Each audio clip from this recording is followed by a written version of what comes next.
Joe Dumars thinks Dejounte Murray is part of the core of the Pelicans going forward. I'll tell you why it has more to do than just with his on-court play. Plus, we get hints at Willie Green's future. It's Friday's episode of Locked On Pelicans. Let's go.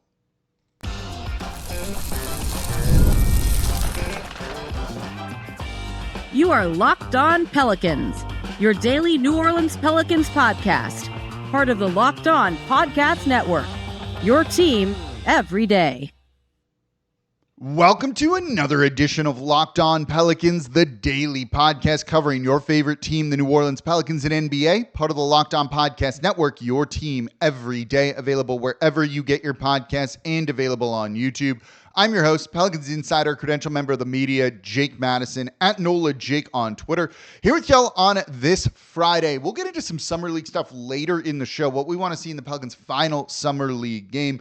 But I want to focus more on Joe Dumars' comments to Anscape.com and Mark Spears, because I think it sheds a lot of insight to this Pelicans team and what Joe Dumars is thinking and where the Pelicans are kind of going here. So we're going to cover it all in today's episode of Locked On Pelicans. Today's episode of Locked On Pelicans is brought to you by Game Time. Download the Game Time app, create an account, and use code LOCKEDONNBA for $20 off your first purchase. And of course, thank you for making Locked On Pelicans your first listen today and every day. We're here Monday through Friday, the #1 Pelicans podcast, covering everything you want to know about this Pelicans team. So please subscribe wherever you get your podcasts and join over 11,000 Pelicans fans on YouTube as well and become an everydayer. That means you listen Monday through Friday to the Locked On Pelicans podcast. And don't forget, you can watch Locked On Pelicans on the Gulf Coast Sports and Entertainment Network every weekday at 10:30 a.m. Get a waiting room, a lobby, an office, put it on. Channel 7.1 in New Orleans. So let's get into Joe Dumars speaking to Anscape.com, Mark Spears there, about, his revolution of the Pelicans. That's really what it's been. It's been a revolution. You got some core pieces still here, Zion, Williamson, and some others, but it's been a lot of big changes, not just in terms of the players, but clearly the approach. I asked Joe Dumars on draft night, what's the message he wants to send to the league? And it was, we're going to be aggressive in every aspect of it. And whether you agree or disagree with the moves, it's certainly been aggressive, I think. I want to get into a couple of the comments here, the interview that he had with Anscape, because I think it lets you kind of get more understanding of what he's trying to build, what he's looking for here with the Pelicans. And one of the questions comes down to Dejounte Murray. This is someone who's basically going to have a bit of a lost season this year, suffered the Achilles tear, mid to late January, and that's about a year-long injury. And while Murray, I think, is like a guy who heals very quickly, he's going to come back, probably come off of the bench and be on a minutes restriction, for a couple of months. And that might take them through the end of the season if they don't make the playoffs. So, it puts him in a weird spot where this team desperately needs to win now because you don't have your draft pick next year, but you're going to get about $30 million worth of production that's not basically playing for you or living up to that $30 million. It's an injury. It happens. It's not a great situation to be in. And that's why I've talked about trading him, looking at what they could do with Dejounte Murray, because they kind of need to go all in on this season to make the most of what they did on draft night. But it doesn't sound like, according to Joe Dumars, that Dejounte Murray is going to be leaving the team anytime soon. And it might be that he views Dejounte Murray as a core part of it going forward. So I'm going to read you from this interview here. Quote, the question is, what do you think about the Pels roster? Take me through the changes you've made and the people you've kept. And Joe Dumars says, quote, I felt the core guys like Zion, Trey Murphy, Herb Jones, and Dejounte Murray, I thought that was a really good group of guys all around the age of 25 years old. I looked at it from there and I said, okay, we need to build out, and how do we complement each other? I thought the core was really good there, and I thought if you have a good core, let's build out around that core with the type of players that we need. And I thought Jordan Poole was a dynamic guard. I thought Saddiq Bey was the perfect guy to come off the bench and add depth to your team. I thought that Kevon Looney was the perfect guy for a team full of guys who are 25, 26 years old, end quote.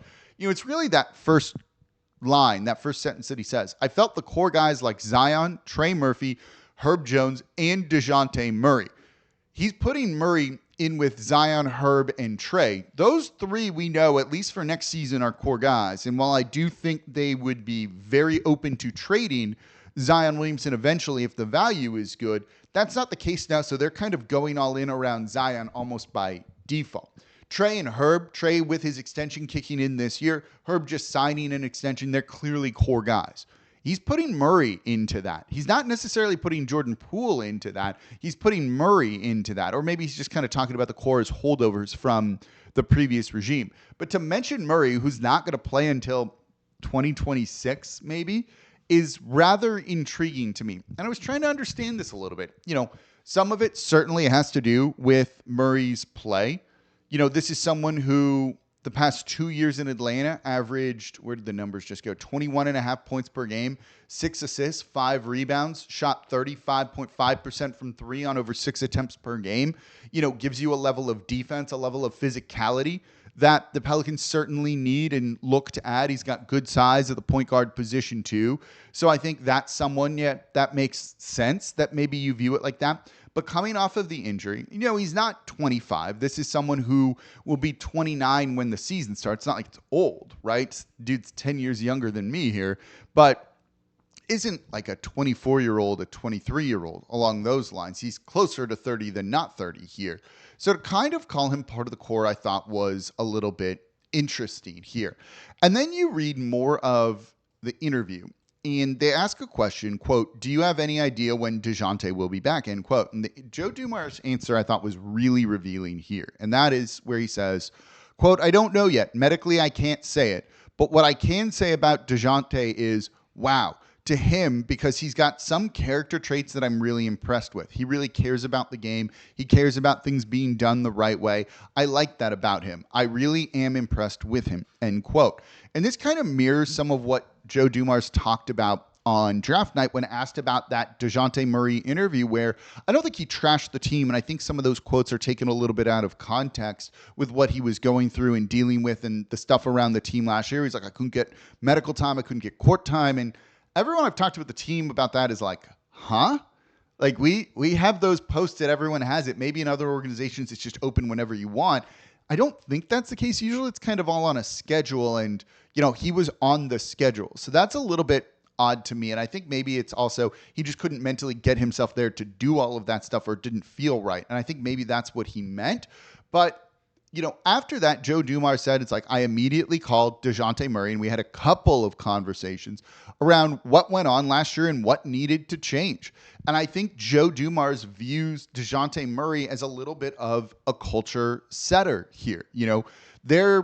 It has more to do with his off-court stuff, the characteristics, his demeanor, his approach, than the on-court stuff of what makes him a core guy. They're looking to build a new culture. Look, I don't think any culture is all that different from one another in the NBA, right? You want guys that work hard. You want guys that care about one another and fight as a team. You can use all those kind of cliches, right? That's not necessarily super different. It's different, but not super different from what David Griffin or any other team is trying to do. But when you hear Dumars talk about the characteristics he looks for, getting to know the person, wanting the right type of approach and mentality and mindset, Murray definitely fits into that. And I think Joe Dumars is looking at Murray as a guy that can kind of help him evaluate this team for what went wrong last year, and let's make the proper changes to make it better going forward. And maybe that's what makes Murray a core part of the team to him. This is someone who, even while injured, is going to push guys in practice. He had said that Dejounte Murray had already reached out to him about getting the phone numbers for Jeremiah Fears and Derek Queen and reaching out to them and doing all of those correct things. So I think he views Murray as a core part going forward. The production on the court is going to matter more than anything else. But right now, those off-court characteristics really matter to Joe Dumars, and that's going to matter, when it comes to Dejounte Murray, and maybe a big part of why they're not actively looking to trade him, or even trying to trade him when it comes down to it. Let me know what you think about Murray as a key piece, even off the court going forward. There's also a very revealing quote about Joe Dumars' approach to head coach Willie Green. Let's look at that. I'll read you the quote, tell you what it says, and it says a lot. That's coming up here next in today's episode of Locked On Pelicans. Today's episode of Locked On Pelicans is brought to you by Game Time. We've all been there. You're logging on early, waiting forever for concert tickets to go on sale, only to lose your spot for a show you've been dying to see. Live music should be about making memories, not dealing with the stress of ticket shopping. And that's where Game Time comes in. Game Time makes getting concert tickets faster and easier than ever. And prices actually drop the closer it gets to showtime. You can save up to 60%. 60% off with their killer last-minute deals. You tired of endlessly scrolling for the best deals? Game Time's Zone Deals pick the best seats in the section for you. It just makes it easy to get the best price on the seats that you want. And if you're going to a venue you've never been to before, panoramic views from your seat so there's no surprises. You get exactly what you want. So take the guesswork out of buying concert tickets and show tickets with Game Time. Download the Game Time app, create an account, use code LOCKEDON at NBA for $20 off your first purchase. Terms apply. Again, create an account, redeem code LOCKEDON NBA for $20 off. Download the Game Time app today. Last minute tickets, lowest price guaranteed. And thank you for making Locked On Pelicans your first listen today and every day. We're here Monday through Friday, the #1 Pelicans podcast, covering everything you want to know about this Pelicans team. So please subscribe wherever you get your podcast and join over 11,000 Pelicans fans on YouTube as well and become an everydayer. That means you listen to Locked On Pelicans Monday through Friday. And if you're an everydayer, let me know in the comments down below on YouTube. And don't forget, watch us on the Gulf Coast Sports and Entertainment Network every Monday through Friday at 10:30 a.m. For your second listen, Locked On Saints, Tyler Shook has got to be getting closer to signing his contract, please, any day now. Ross Jackson's telling you why now is the time that he's going to do it, what that contract's going to look like as well. He's covering all over at the Locked On Saints podcast, part of the Locked On Podcast Network, your team every day. Make him your second listen today.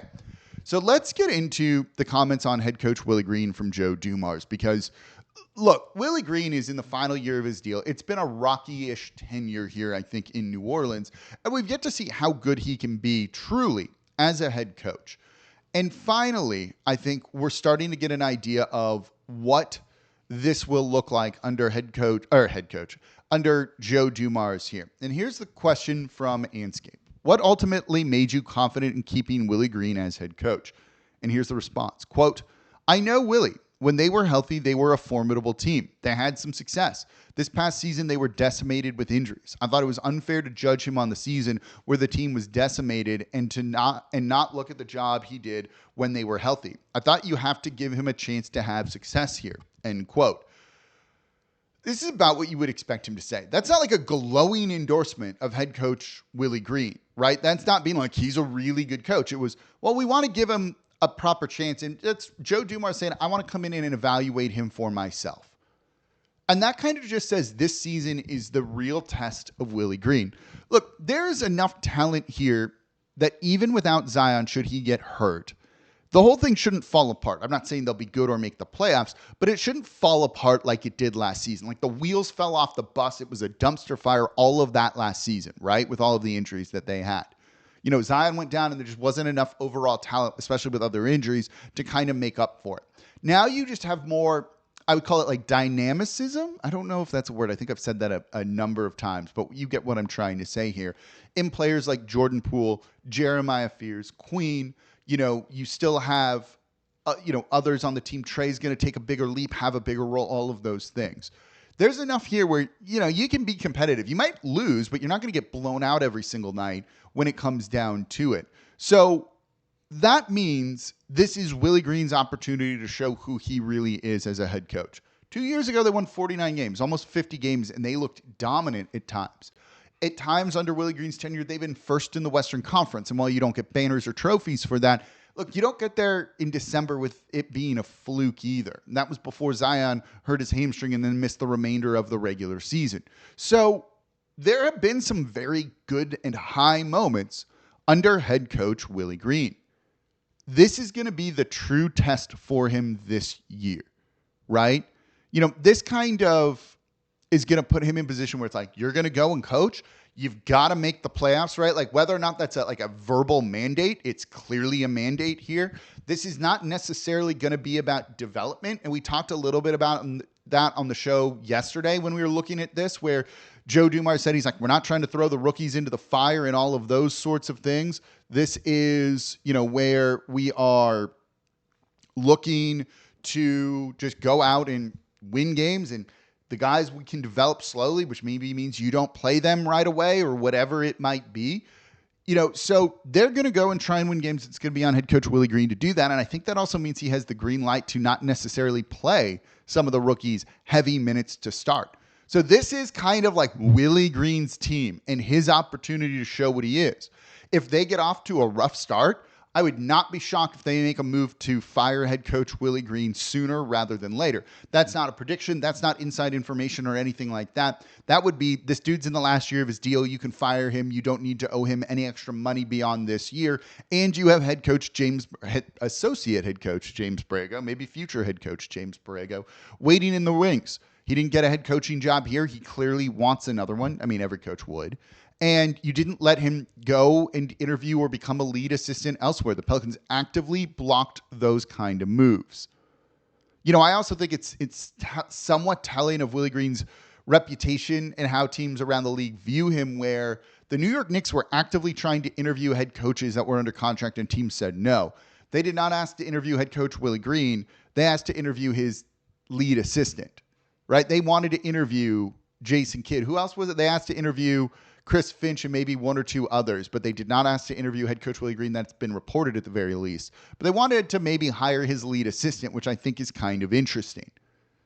Borrego's there. You know, I've been told before that he's kind of like lurking a little bit in the shadows. Whether he's actively doing that or not, I'm not sure. I think he's just here to coach and try and do a good job and help the team win games overall. And should he be in a position to take over the lead seat, he will do so. But by not giving like a ringing endorsement of Willie Green in that interview, it's Joe Dumars saying like, we're evaluating Willie Green right now. We think he has the ability to do good, but we're going to find out. If he knew Willie Green was the guy going forward, they would give him an extension. And the everydayers know you really don't want to go into a season with your head coach on an expiring contract. That can put you in a very negative situation, in my opinion. So if that's going to be the case, look, Borrego's going to have, you know, an outsized role in this offense, as he should, especially as they try and kind of figure out something that's going to work for this team and probably build more of a different, a different offense than what we've seen before. Now that Brandon Ingram's not on the team, now that maybe they're going with a less Zion-centric approach, and they've tried that before and it hasn't really worked out. But at a certain point, you've just got to kind of expect Zion Williamson is going to miss games. And so Borrego does need to design that kind of Borrego ball offense that everyone, including head coach Willie Green, buys into. But given that they're evaluating Willie Green, and we've seen Joe Dumars willing to make big dramatic changes, I do think he's on a very short leash to start the season. I don't think he's going to need to play the rookies right away, which is probably what Willie Green doesn't want to do unless he feels they're going to give him a chance to win. Maybe Fears does that. Maybe Queen does that. Maybe PV does that. We'll see.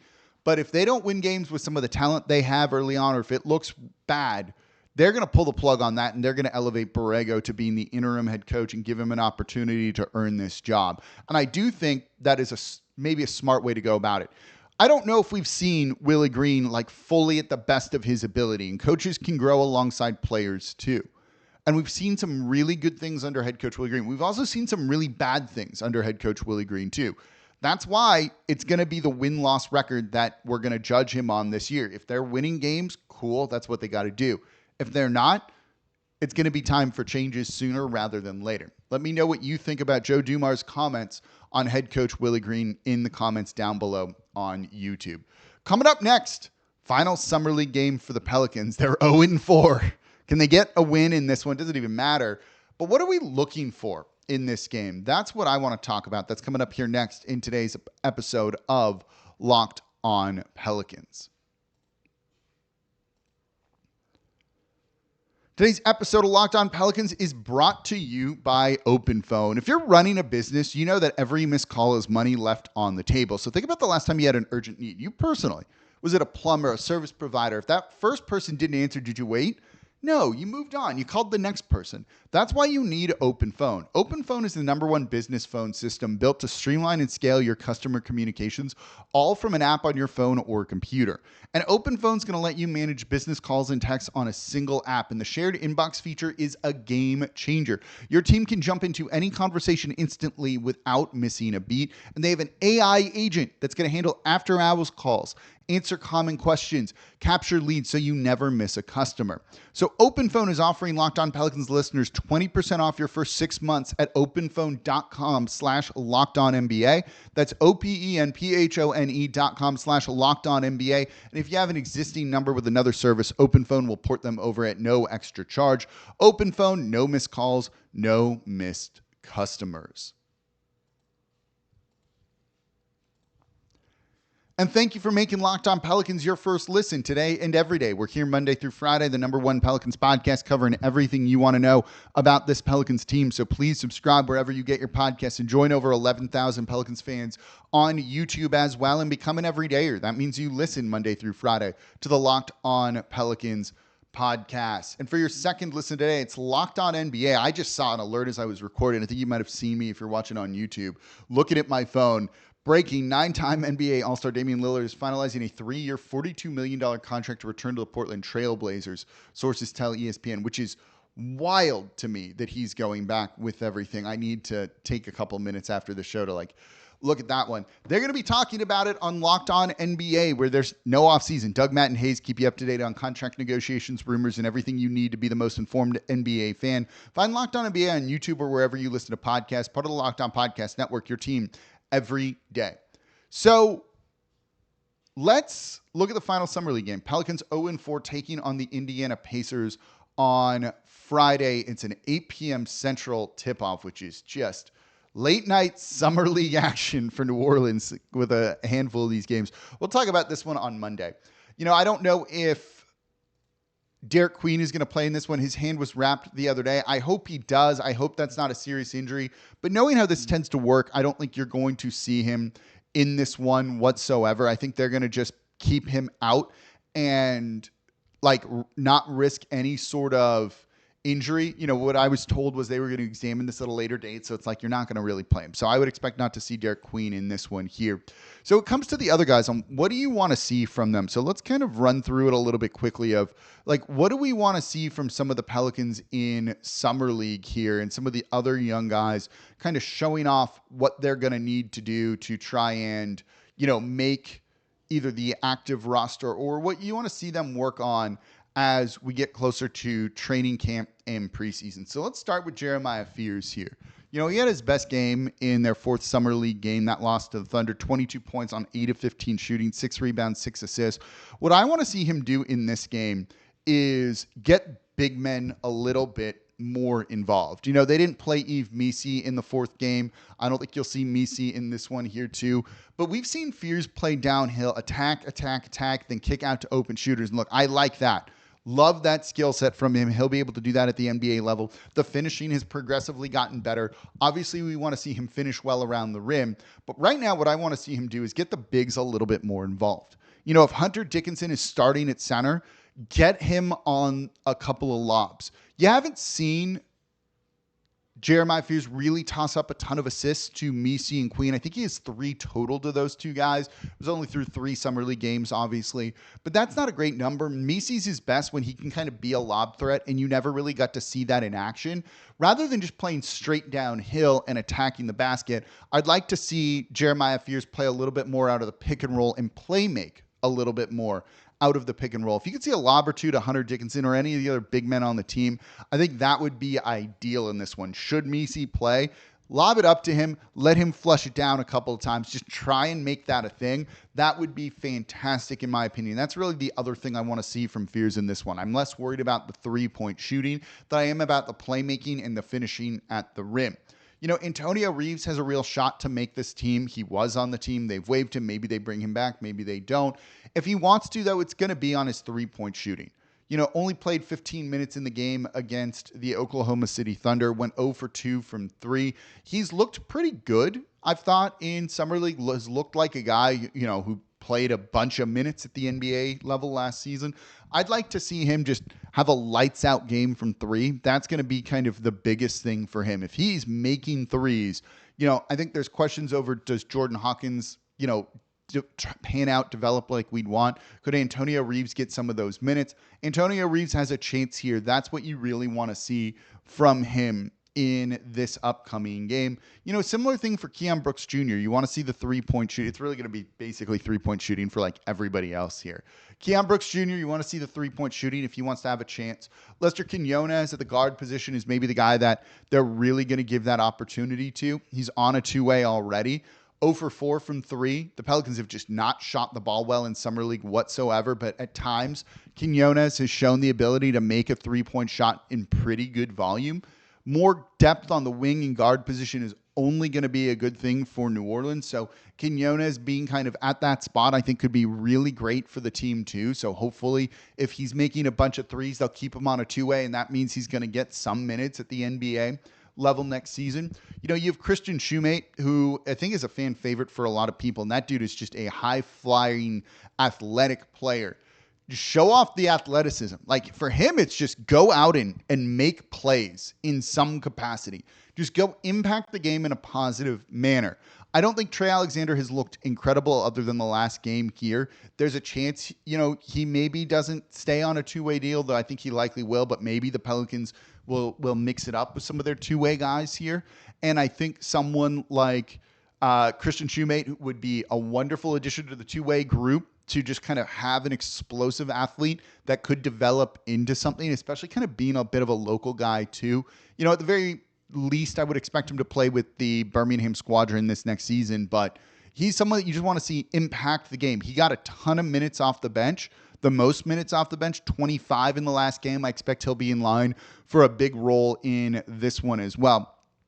For Trey Alexander, it's build off of what you did in this last game where he was 7 of 13 from the field for 25 points, 5 of 9 from 3, and 6 of 6 from the line, 4 rebounds, 3 assists, 2 steals. Show off that kind of activity. He had a tremendous year in the G League last season. You want to see him keep doing that. That's what we're looking for in the final Summer League game where some guys might not play too. I wouldn't be shocked if we don't see Jeremiah Fears in this one either. But we'll be watching. We'll recap it here on the Locked On Pelicans podcast, and that's going to do it for this episode of Locked On Pelicans, this week of Locked On Pelicans. As always, I'm your host, Jake Madison, at NOLA Jake on Twitter. This is the Locked On Pelicans podcast, part of the Locked On Podcast Network, your team every day. See y'all next time.